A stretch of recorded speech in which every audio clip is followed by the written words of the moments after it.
Assalamualaikum warahmatullahi wabarakatuh. Waalaikumsalam. Terima kasih waktunya Kepala Sekolah Partai Islam Berhenti, Ibu Bapak Guru yang saya muliakan. Salam dan bahagia guru bergerak Indonesia maju. Jawabnya apa, Pak?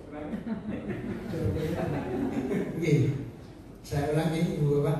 Salam dan bahagia guru bergerak Indonesia maju. Salam. Satu lagi ya Ibu Bapak. Ya, nanti bisa ditentukan. Salam guru penggerak, tergerak, bergerak, menggerakkan. Ada nggih? Tergerak, bergerak, menggerakkan. Sarang-sarang nggih? Salam guru penggerak, tergerak, bergerak, menggerakkan. Terima kasih. Ibu Bapak yang saya muliakan, saya ingin sedikit berbagi, menambahkan apa yang disampaikan oleh Bapak Abdul Malik tadi. Bisa dilanjutkan Pak.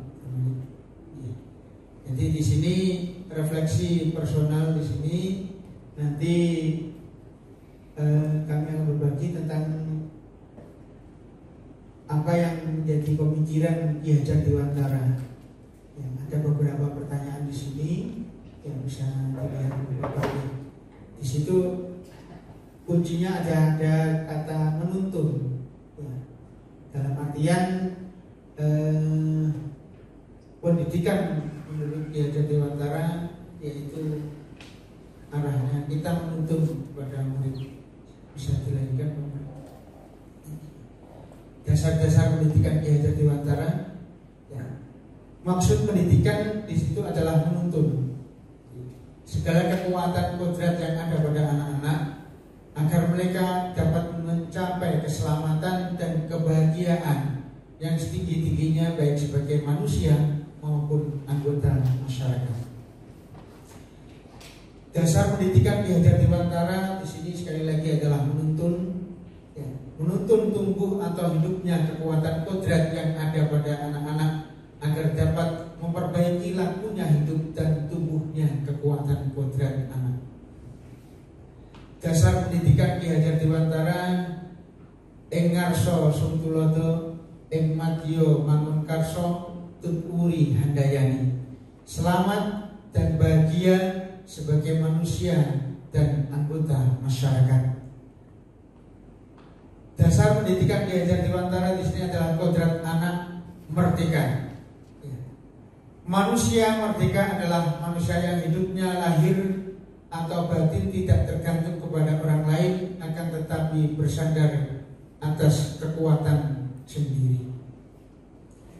Bisa dilanjut. Dasar pendidikan Ki Hajar Dewantara sekali lagi yaitu kodrat anak merdeka. Pengaruh pengajaran itu umumnya memerdekakan manusia atau hidupnya lahir, sedang merdekanya hidup batin itu terdapat dari pendidikan. Merdeka batin sama dengan pendidikan, merdeka lahir sama dengan pengajaran. Dasar pendidikan Ki Hajar Dewantara selanjutnya adalah bermain. Bermain adalah salah satu kodrat anak. Kita tahu hal itu. Pikiran, perasaan, kemauan, tenaga, ada cipta, rasa, karsa, karya, mengerti sudah ada pada diri anak. Jadi permainan anak dapat menjadi bagian pembelajaran di sekolah. Saya di sini contohnya adalah main coklat. Ya, mungkin kita semasa kecil masih mengalami hal itu. Di situ melatih anak untuk melatih matematika, kemudian strategi. Ya. Lalu ada permainan blok soccer. Ya. Di situ menumbuhkan ada nilai juga strategi. Jadi pendidikan yang berpihak pada anak. Ya, tadi sudah disampaikan oleh Pak Malik, bisa dilanjut. Jadi pendidikan berpihak pada anak. Nanti ada kisahnya Jadi zaman beliau waktu masih di Belanda, ya. Jadi waktu itu beliau sibuk-sibuknya dengan pekerjaannya. Nah, kemudian saat itu putrinya namanya Ni Asti itu merengek, ya. Lalu beliau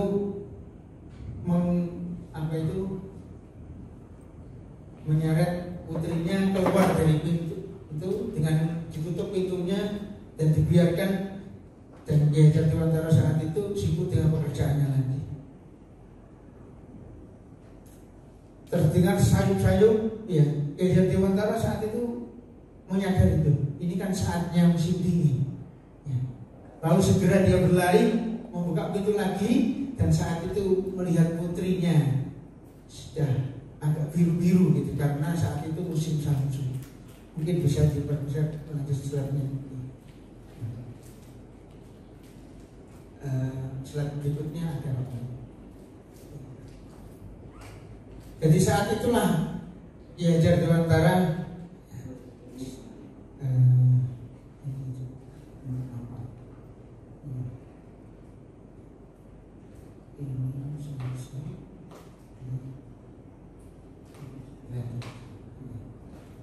jadi ceritanya ada dikisahkan di dalam bukunya, ditulis oleh Kiai Jatiwantara. Dari saat itu langsung beliau berujar, ya, kowe bakale dak mulyaake selawase, selamanya engkau akan aku muliakan, ya. Jadi dari kisah ini, ya, dari situ, ya, terjadilah apa bahasanya, kita berucap, bahasanya kalau di Islam al-kalamu misbul doa, ya. Apa yang kita ucapkan bisa menjadikan doa bagi kita, ya.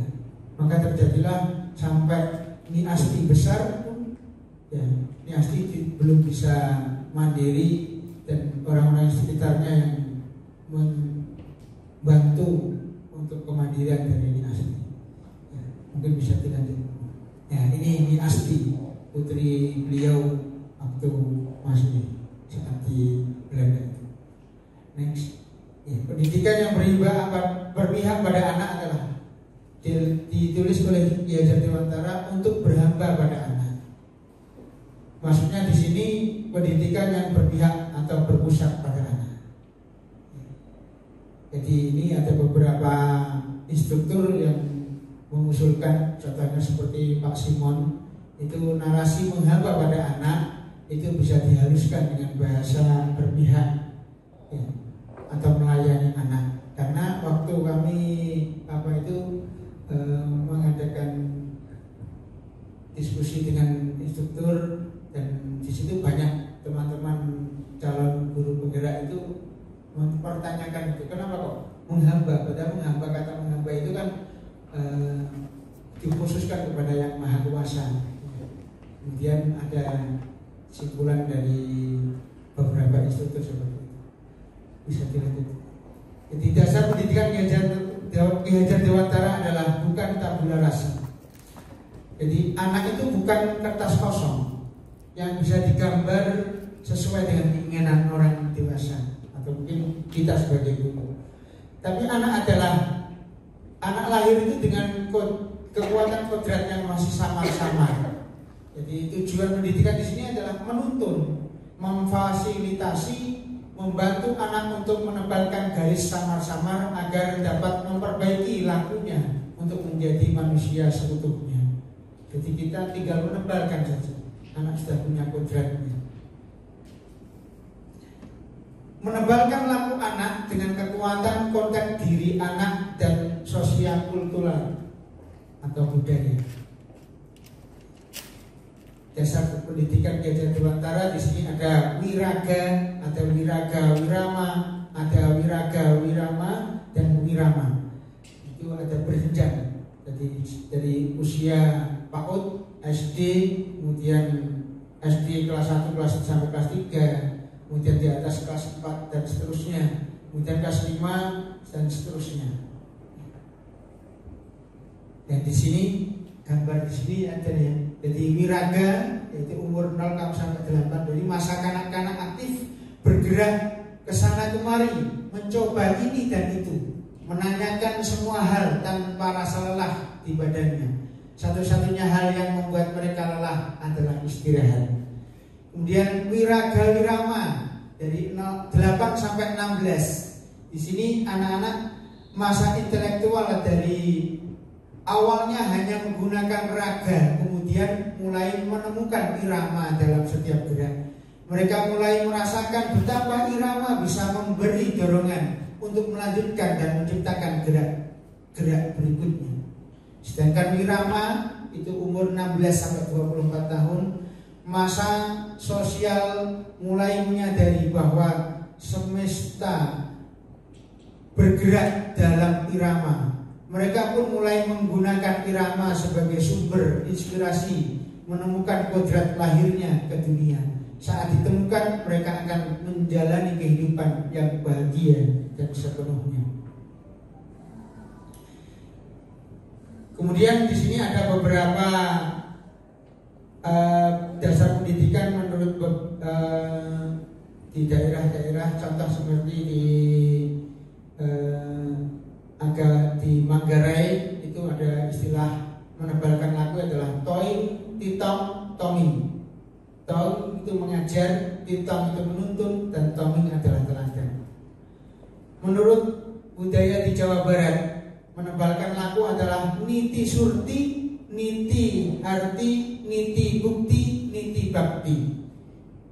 Kemudian niti jati, sejati ning ngawur.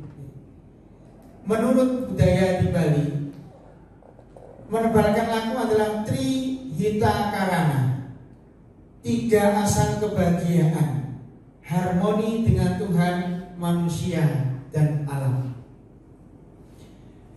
Menurut daerah Tulang Bawang Barat, nanemo yaitu nemen, bekerja keras, nedes, ulet, tangguh, sabar, nerimo, ikhlas. Itu menurut orang Tulang Bawang Barat. Menebalkan laku menurut orang Biak daerah Papua, Mambri dan Bisawi.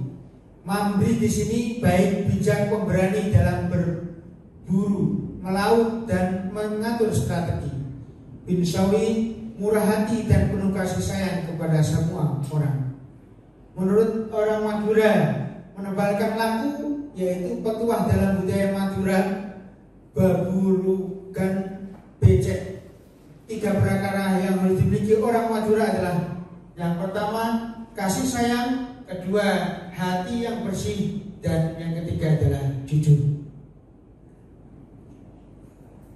Kemudian budi pekerti, watak karakter adalah bersatunya perpaduan harmonis antara gerak pikiran, perasaan, dan kehendak atau kemauan. Cipta, rasa, karsa, karya, pekerti, tenaga, keseimbangan, keselarasan hidup. Ini contoh kita kalau bermain gamelan atau saat kita bisa dilihatkan gambarnya. Nah, ini. Jadi budi pekerti bisa dilihat saat kita mempermainkan permainan gamelan. Next. Ya. Lalu ada budi pekerti saat kita di negara barat itu menjadi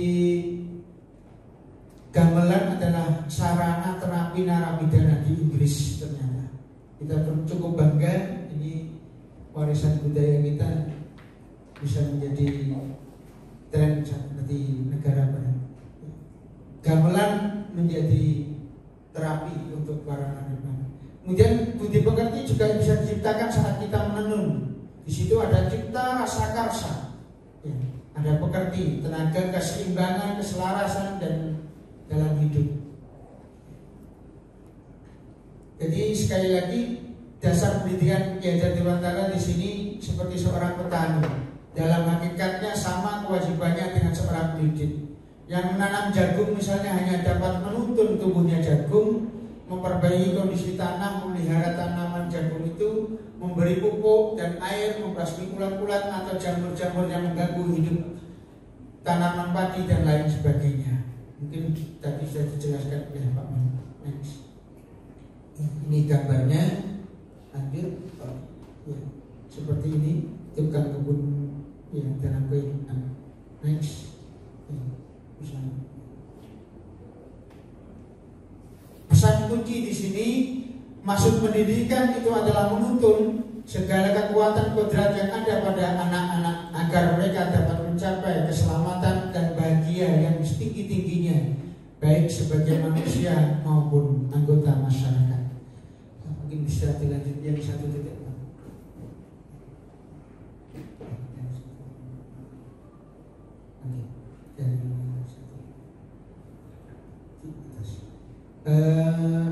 Untuk budaya positif ya. Dari awal yang kepala tangan bawahnya.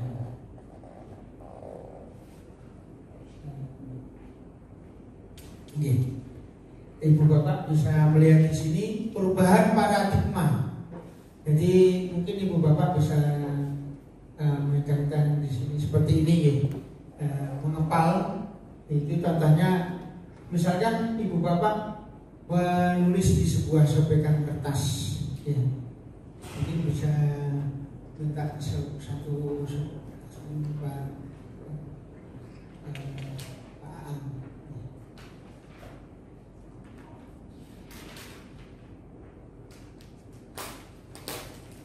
Yang saya ini saya bagikan Bapak Aan. Ditulis di situ, ya, silakan Pak. Ini kita bisa praktek untuk perubahan paradigma. Ya. Kalau kita coba tulisan itu digenggam, Pak. Digenggam dengan sangat erat. Ya. Coba Bu Ati mencoba untuk meminta hal yang paling penting yang dimiliki oleh Pak An. Kira-kira reaksi Pak An gimana? Dengan ikhlas. Gimana coba? Nah, kira-kira kalau diminta dengan langsung ditarik, kira-kira dikasihkan enggak Pak? Enggak. Tapi kalau misalkan Bu Ati minta dengan gimana? Supaya Pak An mau memberikan, caranya gimana? Dirayu, boleh kata gimana? Meminta dengan baik, ya, meminta dengan baik kira-kira tetap akan dikasihkan untuk padahal hal yang paling penting belum tentu. Kira-kira gimana? Mungkin dengan hal supaya kita bisa dikasihkan hal itu, mungkin disampaikan, oh nanti saya mau menyampaikan ini kepada murid, membagikan, mungkin seperti itu ya.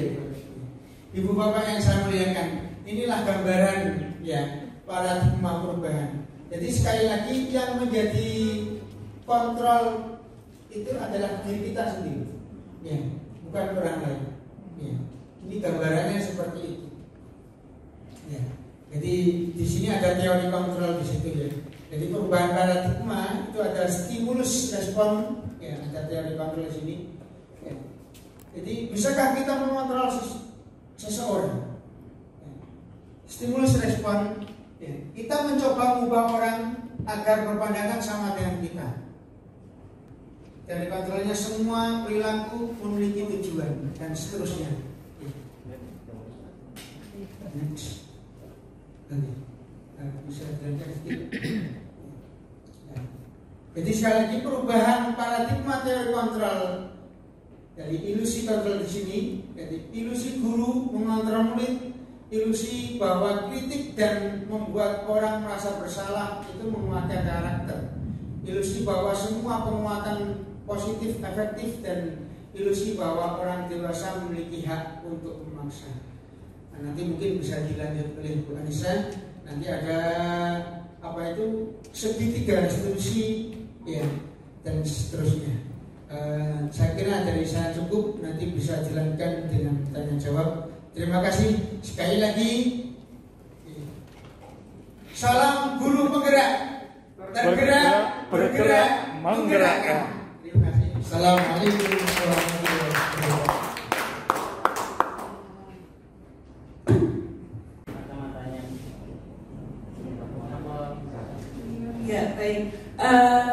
ini ya, refleksi filosofi pendidikan nasional Ki Hajar Dewantoro. Tadi sudah dijelaskan panjang lebar dari Pak Malik maupun Pak Arif. Kemudian saya lanjutkan budaya positif Mas.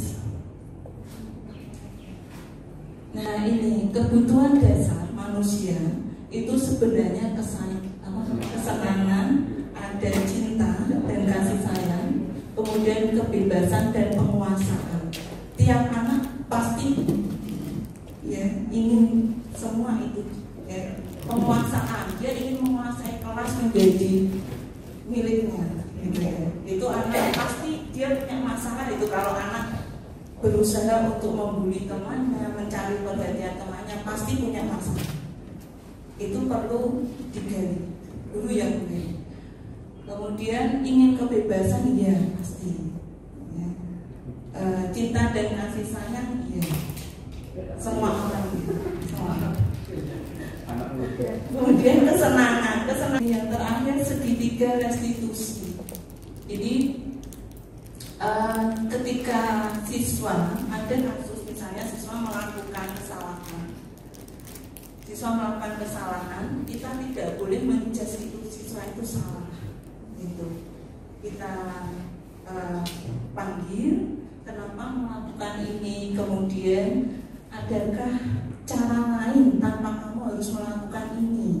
Seandainya ada cara yang baik tanpa melakukan itu, kira-kira bisa enggak diajak bicara seperti itu? Matur nuwun Bu Lisa, Pak Arif. Dari paparan tadi, jadi ada paradigma baru ya, yang sebelumnya kita merasa bisa mengontrol siswa. Nah, dari paparan Bu Lisa tadi kan, siswa itu inginnya apa, diyakini, disepakati bersama, dan diberikan kesepakatan itu untuk menuju perubahan yang lebih baik. Mungkin ada Bapak Ibu yang ingin bertanya, atau mungkin dari Pak Hasan ada masukan.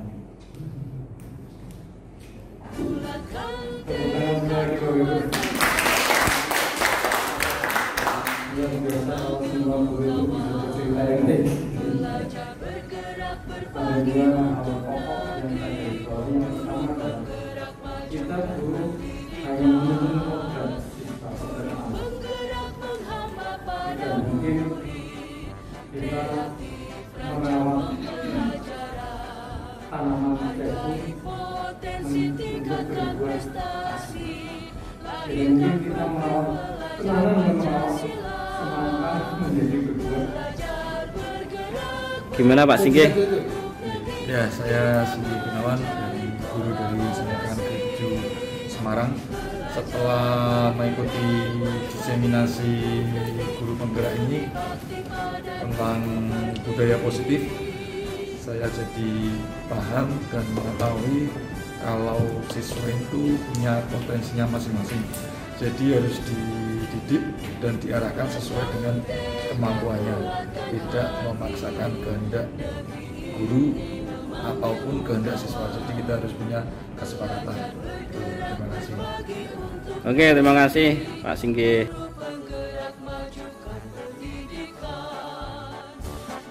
Penggerak menghamba pada murid, kreatif rancang pembelajaran, hargai potensi, tingkatkan prestasi, lahirkan profil pelajar.